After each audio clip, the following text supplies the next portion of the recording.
Welcome to Casey Cares, the voice of Kansas City nonprofits. We share the stories of local nonprofits and the individuals who drive them. At Casey Cares, we connect the nonprofit and business sectors to enhance the quality of life in Kansas City for both residents and visitors. This Casey Cares segment was brought to you by the Ewing Marion Kaufman Foundation, www.kaufman.org. I'm Ruth Baum-Biggis. Like any large metropolitan area, Kansas City has a sizable population of folks who live at or below the poverty level. That means struggling to have secure housing, consistent difficulties getting nutritious food or sometimes any food at all, and challenges obtaining health care and more.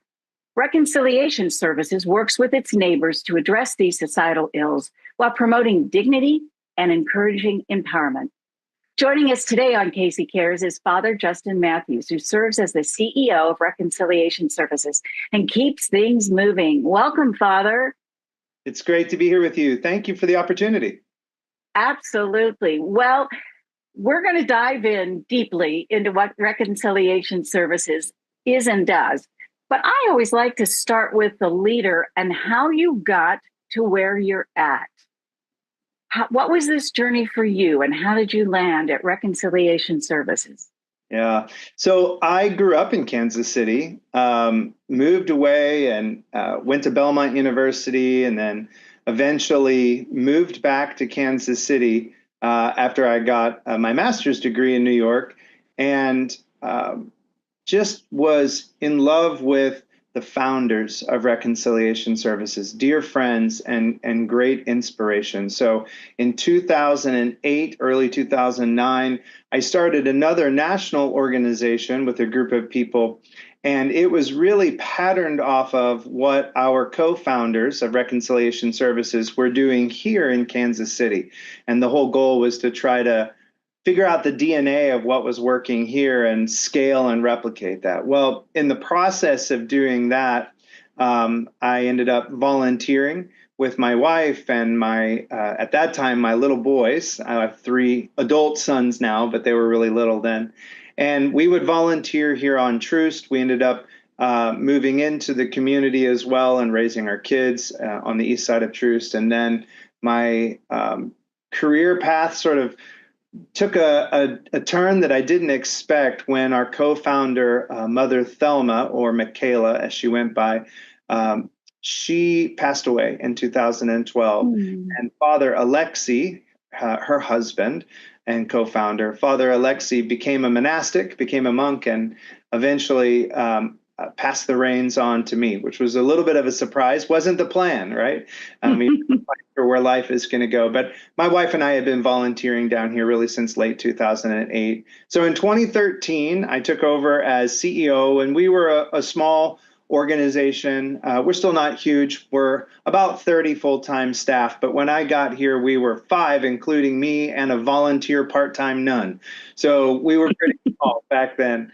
We've been at the corner of 31st and Troost, though, for about 40 years. And so when I saw this opportunity and considered it, it really wasn't about a job or about being a nonprofit leader. It was really about how do I love God and love my neighbor?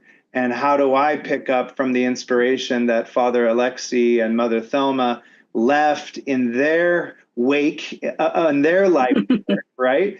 And how do I try to walk in those shoes and to make it my own at the same time? So my wife and I have been here working here at this corner for many years now. And let's see, it'll be 13 full-time as CEO, but much longer, including the volunteer time. So that's the version of the story, Ruth. I didn't think that was very long, but this is home for you in many, many ways. So I know we were chatting before with Bobby, my partner with Casey Cares. You were talking music production and all that kind of vibe and stuff. So you volunteered for this nonprofit, but it's a whole other thing to step into the shoes and start running a nonprofit. What was that like for you? So I'd spent now 25 years in nonprofit executive leadership or working with social entrepreneurs and mission-driven for-profit and nonprofit businesses. So, I love the entrepreneurial adventure of chasing after community impact that makes a dent in the universe while at the same time creating, measurable, sustainable social impact. And so to me, that really is the definition of social entrepreneurship. So stepping in here for me was challenging in terms of, we didn't have much money. We didn't have I was raising my salary for the first year. It's a common story for a lot of people in small nonprofits. But Right. what really captured my imagination and my heart was, again, the witness and the example of our co-founders. And I wanted to have my life mean something, count for something, the way that I believe theirs has. And so stepping in here was a lot. There was a lot to figure out. I didn't grow up east of Truce. I'm white. I came from a family where I didn't want for much, if anything. And so I didn't have the same lived experiences that my neighbors and friends do. And so there was a lot of learning that I had to do. We all continued to learn about nonprofit leadership. I had been a CEO or executive director of other places before. So some of the mechanics of the fundraising and those things weren't the challenge. The challenge for me was really the challenge of the heart. Like, how do I begin to open up my heart and continue to learn new things, new ways of being, new ways of relating to people? How did their family stories somehow become grafted to my family story? And in so doing, like, find compassion, and it's harder than you think. It's harder than you think to truly seek reconciliation with people but also people you don't know. And there's so much struggle in Kansas City, but there's also such resiliency and strength, particularly in the neighborhoods that we serve in. So my challenge was to soak it all in and to learn and to grow to become the kind of man and leader that I needed to be in order to lead this organization. Well, let's talk about the organization and the focus of your services. Can you step us through what you are trying to provide in that particular area of our community? For sure. So Reconciliation Services was really started, as I mentioned, by these incredible co-founders who were the most unlikely couple. She was maybe 5 foot tall on a good day, 12 years older than her husband, African American, and grew up with a lot of struggles in the segregated part of Texarkana, Arkansas. And her name was Thelma. And then Father Alexi, he grew up in Kansas City, came from some means, and he's probably 6'3" and white. And the two of them were just sort of the most unlikely couple. But in doing the work together of serving the poor, particularly through church work as well as food ministry, they fell in love. And in falling in love, their marriage, their witness really became the DNA of who we are today at Reconciliation Services. So if you were to sort of encapsulate what we do now, building on that DNA all these years later, our real vision could be summed up in that one word: reconciliation. So our vision is to cultivate a community that is seeking social, racial, and economic reconciliation in order to reveal the strength of our city and in order to care for and love our neighbor. And reconciliation happens both at the macro level. We can think about truth and reconciliation commissions that have been accomplished, that may still be needed, in my opinion, in many ways. But we can also think about small acts of recognition, small acts of acknowledgement that then lead to reconciliation in one's life or with one's family. So the work that we do really sort of follows, maybe you could think about it in 4 levels. And the first would be Thelma's Kitchen. Thelma's Kitchen is all about reaching out into the community in order to break bread and to bring people together in a restaurant at the corner of 31st and Troost, the farthest thing from a soup kitchen you can imagine, even though many of our neighbors do eat meals that are sponsored by the community. It's a full restaurant, just like you would go to anywhere in Kansas City. And the food is literally 5-star Yelp rated food at the corner of 31st and Troost. But the bigger idea with Thelma's Kitchen is that larger community outreach, bringing together rich and poor, black and white, people from east and west side of Kansas City in order to make reconciliation more possible today than it was yesterday. And we do that serving love with a side dish of really healthy and tasty food. And that's the beginning. And so Thelma's Kitchen, this gathering place where we're turning a dividing line into a gathering place for all. But by doing that, then we do acknowledge and then get into relationship with people who are really struggling to survive and succeed. And those neighbors come in for our Reveal program. That Reveal program is sort of at level 2, and that's emergency services. So I think we're the largest provider of IDs and birth certificates and sort of essential work documents in the city. Mm-hmm. So literally almost 2,500 people last year came in one at a time. We helped them to reconstitute their identity to be able to get that now real ID that you have to have, right? But you have to be literate. You have to be computer literate. You have to be able to have time to go to the DMV. Somebody's got to watch your kids. You have to be able to pay for it.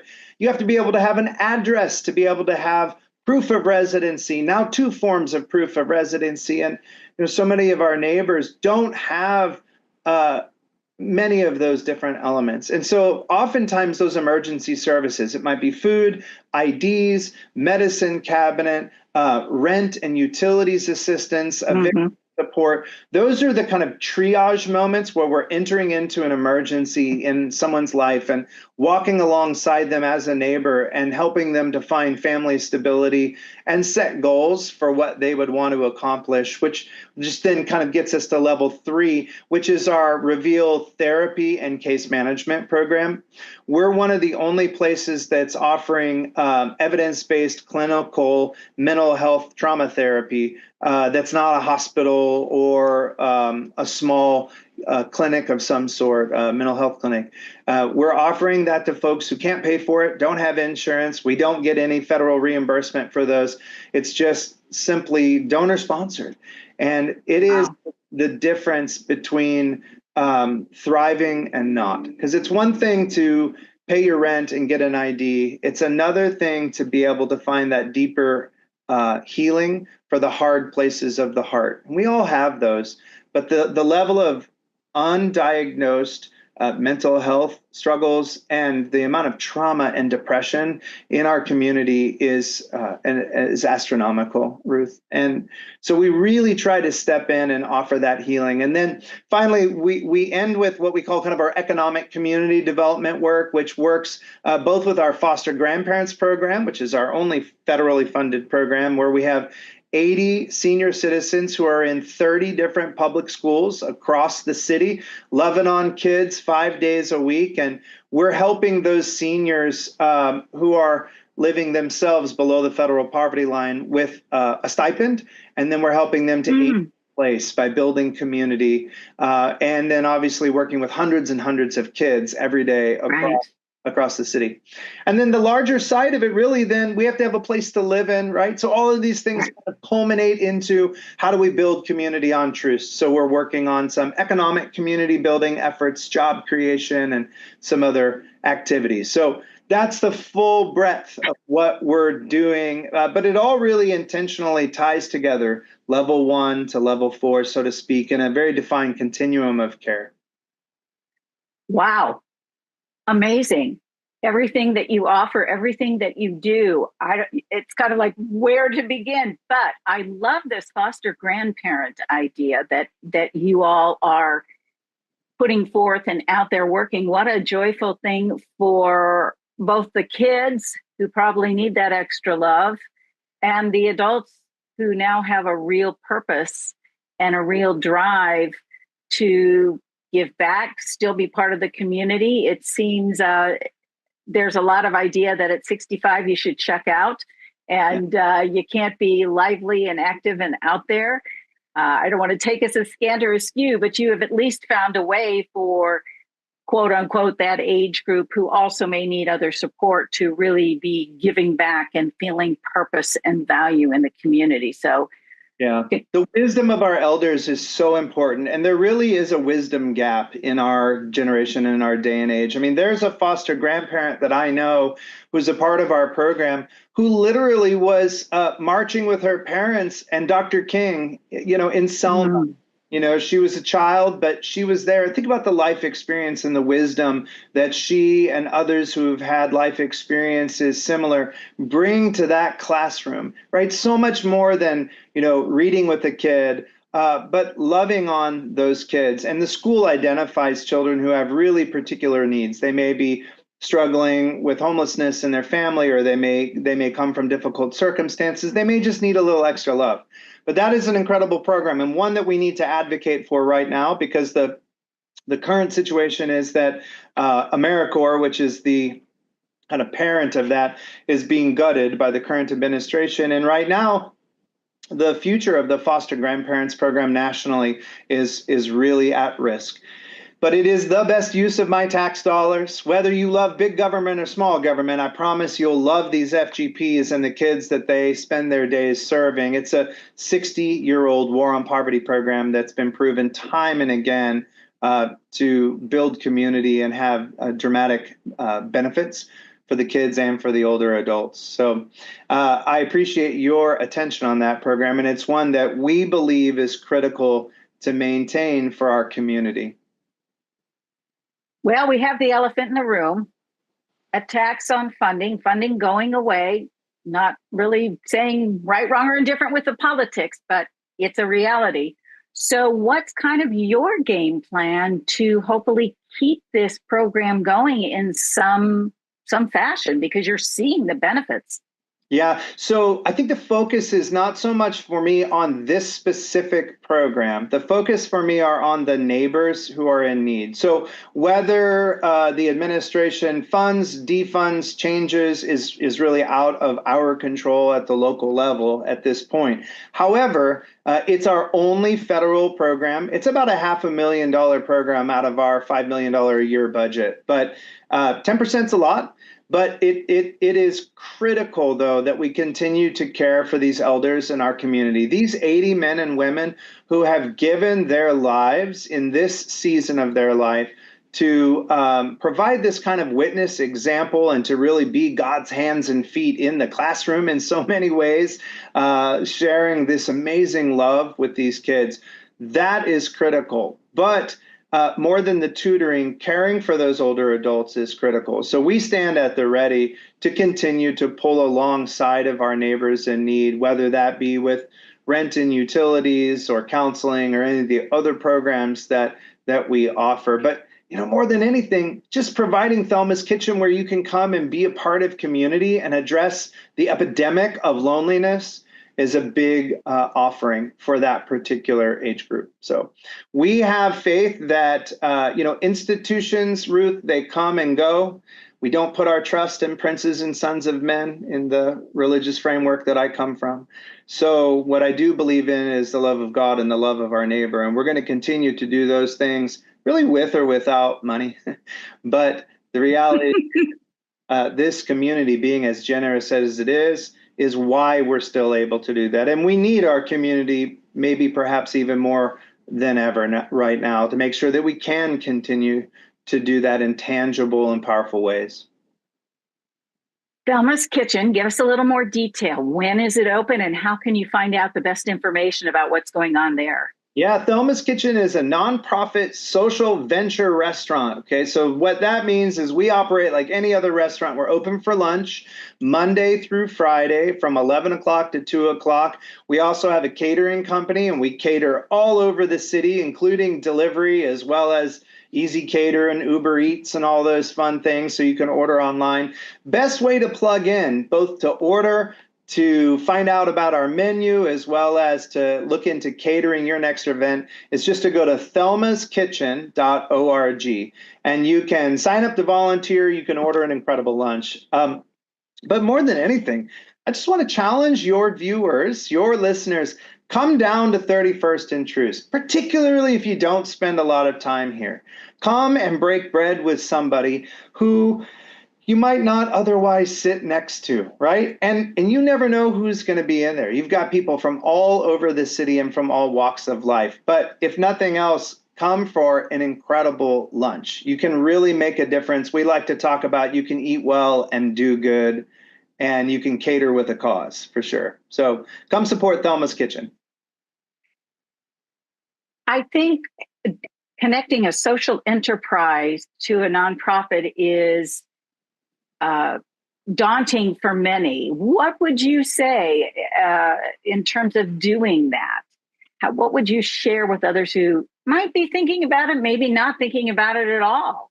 Yeah, I believe, and you're going to get me on a soapbox, but I only have a short amount of time, so I won't. It's dangerous to give the priest the mic, but I believe that social entrepreneurship is the future of philanthropy, perhaps even the future evolution of capitalism in and of itself. I'm a free market guy. I love the fact that we can create businesses and jobs and all of those things. And I also believe that we can do better, and that, like Maya Angelou said, when we know better, we should do better. And so we now know, I mean, from white papers from Harvard to Stanford, you can see the data, the proof in the pudding, that you can create strong return on investment while at the same time creating sustainable and measurable SROI, or social return on investment. And we need to have ROI and SROI. And so I strongly believe that this is also the future of philanthropy, because there is a limited amount to give, even though people have billions of dollars and they give away in the United States from their foundations generously. Still, nonprofits get put kind of in that mental charity bucket. And I love the adventure of trying to break out of people's charity bucket and try to get to really where there is so much more significant capital. I mean, if we can get the most brilliant entrepreneurs and business leaders, these men and women, to apply the same creativity and scale of resources to solving our community issues that we do in creating incredible products and companies. And if we can blend those things together, we can do a lot more than what we're doing. And so I believe that Thelma's Kitchen, which is our first successful scaled social venture at RS, I believe that's the future of how nonprofits are going to diversify their funding. And I think that the future of philanthropic and nonprofit executive leadership needs to embrace what I'd call a social venturing mindset, right? We need to really begin to understand how we develop programs for impact, but also for sustainability. And I love the idea of where community need meets market demand, where those two things intersect is that sweet spot of scalable, measurable social impact that I believe can change the world. Not everything can be scaled that way. There are some things we just need to pay for, but there's a lot that we could be doing. And I think that we need that entrepreneurial fire, that entrepreneurial vision to sort of reimagine and reawaken what the nonprofit sector looks like, but also the for-profit sector at the same time. So what business school are you teaching at? Thank you for the invitation. I actually was invited to come and teach an adjunct course at a local university, and we were pretty knee deep in finishing our new building at 31st and Troost and scaling our programs. But maybe someday I would love to do that. I do get on fire about social entrepreneurship, and I'm sort of a nerd about it, I guess you would say. Oh, that's wonderful. We have a few minutes left together. I wanted to ask you, is there a role for volunteers with your organization? You've got a 30-person staff, but is there a role? And if so, what is that role? Oh, absolutely. So obviously the easiest thing to go is to just come into Thelma's Kitchen and volunteer for a day. And if you don't like front-facing work, you're welcome to come and work in the catering side in the morning. We have longer shifts, shorter shifts. It's really fun. And I'll be honest, the team that runs Thelma's Kitchen, that's why people come back, because they're just a blast to work with, whether you're doing dishes or helping make food. But we also have roles for those that can commit to a regular schedule and sort of have the right heart and inclination, or willing to be trained. We also have the ability for people to work in our Reveal program. And it's something we're trying to build up, where we could train you to help with a water bill, right? To help with a document or an ID.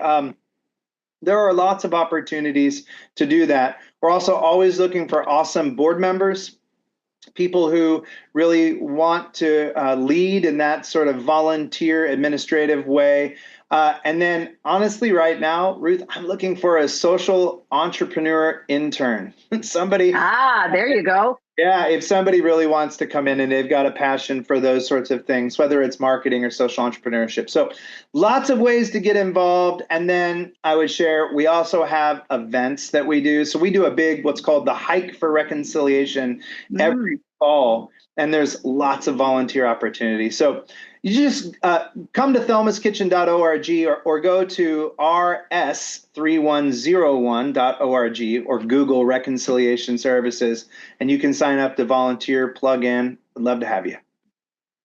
You're doing amazing, amazing work. So many exciting things. We all know the challenges of funding out there, but hey, I believe you that somehow we're going to get those funds, and we're going to do the work that we so need in our community.